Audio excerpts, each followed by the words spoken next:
MD Arif, আপনি জানতে চেয়েছেন যে কোনো মুসলমান যদি একটানা 3 জুমা পর্যন্ত নামাজ আদায় না করেন তাকে কি মুসলমান বলা যাবে নাকি অন্য কিছু বলতে হবে?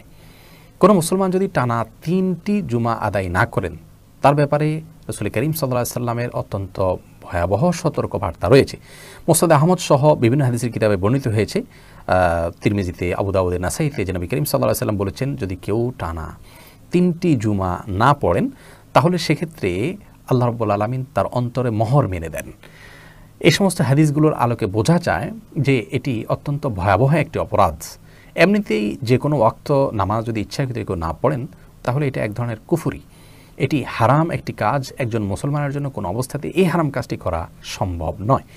আর যদি জুমার নামাজ হয় তার গুরুত্ব তো আরও বেশি, এবং সেটা যদি টানা 3 জুমা হয় সেটার গুরুত্ব আরও বেশি। এই জন্যই হাদিসে 3 জুমা পরপর তরক করার ব্যাপারে বা 3 জুমা টানা তরক করার ব্যাপারে এরকম ভয়াবহ সতর্কবার্তা রয়েছে।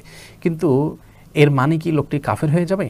এ ব্যাপারে বিশুদ্ধ মত হলো লোকটি কাফের হবে না, তবে তার জন্য অত্যন্ত বড় ধরনের সতর্কবার্তা দেওয়া হয়েছে। যার ঈমান নিয়ে প্রশ্ন তোলা যেতে পারে এরকম একটি ব্যাপার, সেখান থেকে তার তওবা করে ফিরে আসা উচিত। আমাদের অনেক প্রবাসী ভাইয়েরা এমন কোনো জায়গা আছেন যেখানে জুমার নামাজ পড়তে পারেন না, আমরা তাদেরকে পরামর্শ দেই সেই জায়গা ত্যাগ করার জন্য, যত ত্যাগ বা স্যাক্রিফাইসের বিনিময় হোক না কেন।